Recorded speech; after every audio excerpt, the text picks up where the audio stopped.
जय महाराष्ट्र मित्रांनो, सामाजिक न्याय व विशेष सहाय्य विभाग महाराष्ट्र शासन यांच्यातर्फे जबरदस्त अपडेट आलाय। तुम्ही ते वाचू शकतात। मुख्यमंत्री तीर्थदर्शन योजना याबद्दल तुम्हाला माहिती देतोय।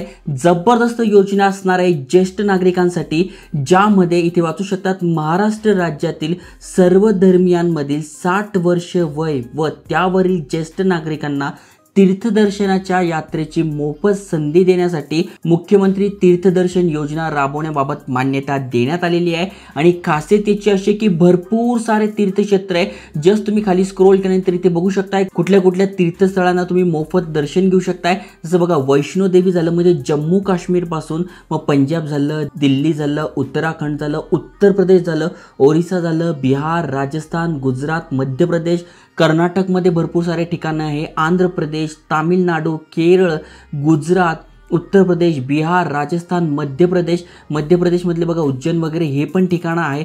त्यानंतर खाली स्क्रोल केल्यानंतर मुंबईमधले भरपूर सारे ठिकाणं आहे, ठाण्यामध्ये, पुण्यामध्ये, सोलापूर, कोल्हापूर, नांदेड, धाराशिव, छत्रपती संभाजीनगर, नाशिकमधले भरपूर सारे ठिकाणं आहे, अहमदनगर झालं, रायगड झालं, अशा अनेक ठिकाणी तुम्ही मोफत दर्शन घेऊ शकताय। त्यामुळे जबरदस्त योजना आहे। व्हिडिओ पूर्ण बघा, डिटेलमध्ये सांगतोय। त्याआधी चॅनलवर नवीन आला असाल, चॅनल सबस्क्राईब केलं नसेल तर करून ठेवा। चला तर बघूया डिटेलमध्ये।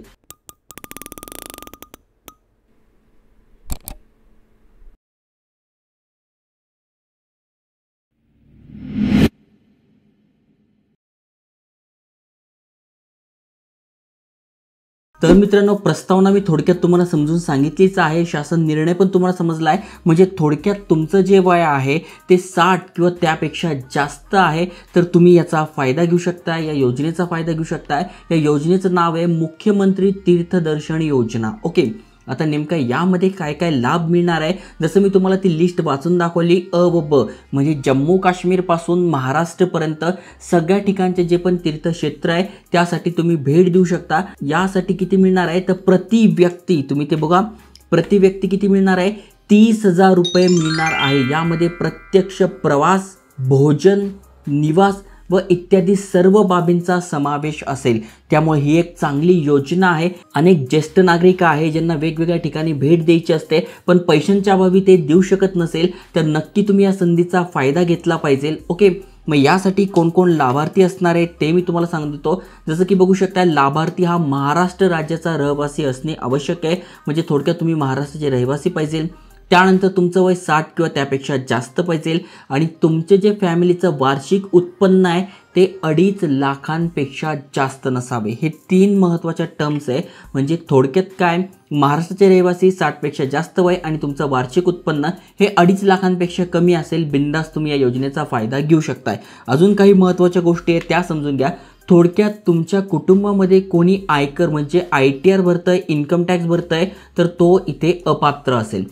त्यानंतर ज्यांच्या कुटुंबामध्ये सरकारी कर्मचारी आहे किंवा सरकारच्या वेगवेगळ्या डिपार्टमेंटमध्ये काम करताय ते सुद्धा इथे अपात्र आहे, ते फॉर्म भरू शकत नाही। पण तथापि 2.5 लाखांपर्यंत उत्पन्न असलेले, बाह्य यंत्रणेमध्ये कार्यरत असलेले कर्मचारी, स्वयंसेवी कामगार आणि कंत्राटी कामगार, म्हणजे थोडक्यात गव्हर्नमेंटमध्ये काम करताय पण ते परमनंट नाही आहे, कंत्राटी आहे, ते लोक किंवा त्यांचे फॅमिली मेंबर, त्यांच्या घरातले ज्येष्ठ लोक इथे अप्लाय करू शकताय। ओके, किंवा तुमच्या घरामध्ये माजी आमदार खासदार आहेत, तुम्ही नाही करू शकत। त्याच्यानंतर तुमच्या कुटुंबातील सदस्य भारत सरकार किंवा राज्य सरकार, बोर्ड, कॉर्पोरेशन उपक्रमाचे अध्यक्ष, संचालक वगैरे आहेत, ते नाही करू शकत। आणि ज्यांच्याकडे 4 चाकी वाहन आहे, ट्रॅक्टर वगळून, ते सुद्धा या योजनेचा फायदा घेऊ शकत नाही। म्हणजे 4 व्हीलर पण पाहिजे नाही, सरकारी कर्मचारी पण पाहिजे नाही, बाकीचे सगळे इथे करू शकताय। ओके, अजून एक महत्त्वाचं म्हणजे प्रवासी शारीरिक आणि मानसिकदृष्ट्या सक्षम असणे आवश्यक आहे। ओके, जसं की TB झालं किंवा दुसरे कुठलेही रोग आहे ते नको आहे असं यांनी सांगितलेलं आहे।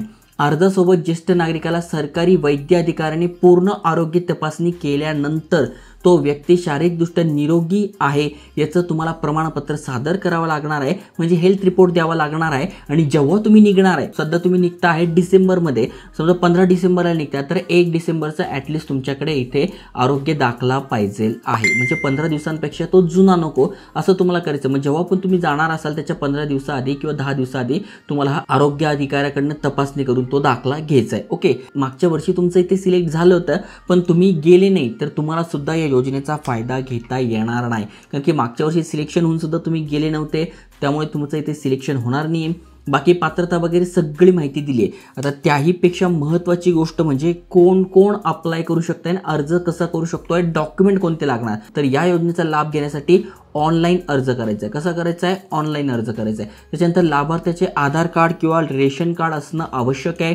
त्यानंतर महाराष्ट्र राज्याचे अधिवास प्रमाणपत्र, महाराष्ट्र राज्यातील जन्म दाखला तुमच्याकडे पाहिजे आहे. ज्येष्ठ नागरिक असाल, महाराष्ट्रात जन्म झाला आहे तर तुमच्याकडे जन्म दाखला असेलच, किंवा मग शाळा सोडल्याचा दाखला वगैरे पण इथे चालून जाईल, जसं की इथे दिले. जर तुमच्याकडे ह्या दोन्ही गोष्टी नाही आहे तर मग तुम्ही काय देऊ शकताय? रेशन कार्ड देऊ शकताय 15 वर्षापूर्वीचं, मतदान ओळखपत्र देऊ शकताय, शाळा सोडल्याचं प्रमाणपत्र देऊ शकताय, जन्म दाखला देऊ शकताय, किंवा यापैकी कुठलाही जो 15 वर्षापूर्वीचा जुना ॲड्रेस प्रूफ आहे ते तुम्ही इथे देऊ शकणार आहात. आणि तुमची फॅमिली इन्कम ही 2.5 लाख रुपयांपेक्षा कमी आहे, किंवा तुमच्याकडे उत्पन्नाचा दाखला नाही आहे तर पिवळं किंवा केशरी रेशन कार्ड आहे, तुम्ही सुद्धा इथे अप्लाय करू शकताय. जसं मी सांगितलं, तुम्हाला वैद्यकीय अधिकाऱ्याकडनं प्रमाणपत्र घ्यायचं आहे, हेल्थ सर्टिफिकेट घ्यायचं आहे, त्यानंतर पासपोर्ट आकाराचा फोटो लागणार आहे आणि जवळच्या नातेवाईकाचा एखादा मोबाईल क्रमांक लागणार आहे. सदरच्या योजनेच्या अटी शर्तीचे पालन करण्याचे हमीपत्र सुद्धा लागणार आहे. थोडक्यात जसं की माझी लाडकी बहीण योजनेअंतर्गत हमीपत्र आपण भरून दाखवलं आहे, तसंच तुम्हाला इथे हमीपत्र लागणार आहे. सोपं आहे, हे टर्म्स अँड कंडिशन ओके आहे, त्यासाठी हे हमीपत्र असणार आहे. फॉर्म भरायचा असेल तर कमेंट करा, तो पण फॉर्म मी तुम्हाला भरून नक्कीच दाखवेल. ओके. त्यानंतर कसा प्रवास होणार आहे, तर मग रेल्वे प्रवास झाला किंवा जे पण लाभार्थी आहे मग त्यांचं कशा प्रकारे सिलेक्शन होणार आहे ते सगळी प्रोसेस तुम्हाला इथे सांगितलेली आहे. प्रवास प्रक्रिया पण सांगितली आहे, म्हणजे प्रवास कसा असणार आहे, काय असणार आहे, कोण कोण जाणार आहे. मग ज्या पण खाजगी किंवा रेल्वे बस जे आहे, जे पण टुरिस्ट यांनी ठरवून दिलेले आहे ते एक ते सिलेक्शन करणार, गाड्या बघणार, सगळं बघणार आणि त्यानुसार तुम्हाला तारीख दिली जाईल आणि त्यानुसार तुमचा प्रवास इथे चालू होईल. ओके. चांगली योजना आहे. त्यानंतर तुम्ही खाली स्क्रोल केल्यानंतर सगळी माहिती दिसून जाईल. जो अतिरिक्त खर्च आहे, म्हणजे तुम्हाला काही अतिरिक्त खर्च वगैरे करायचा तो स्वतःची जबाबदारी असेल. फक्त तिथे राहणं, खाणं, फिरणं हे गव्हर्नमेंटकडनं असणार आहे. सोबत जर तुम्हाला कोणाला घेऊन जायचं आहे तर तसं अलाव नाही. भलेही तुम्ही त्याचे पैसे भरणार असाल तरी नाही. तो जर 60 वयापेक्षा त्याचं जास्त वय आहे तर त्याचा पण फॉर्म भरून घ्या, म्हणजे तुम्ही दोघं जाऊ शकताय. पण तुमचं वय 75 पेक्षा जास्त आहे तर जीवनसाथी झालं किंवा तुम्ही एखाद्या सोबत घेऊन जाऊ शकणार आहात. ओके. त्याची सगळी माहिती इथे दिली आहे. हे सगळं तुम्हाला वाचायला मिळेल PDF मध्ये. PDFची लिंक डिस्क्रिप्शनमध्ये टाकून देईल, तिथून तुम्ही बघू शकताय कुठले कुठले ठिकाण आहे, कुठे कुठे तुम्हाला भेट द्यायला मिळणार आहे. ऑलरेडी आधीच सांगितलेलं आहे. या सगळ्यांची लिस्ट डिस्क्रिप्शनमध्ये टाकली आहे, सगळी माहिती तुम्हाला मिळून जाईल.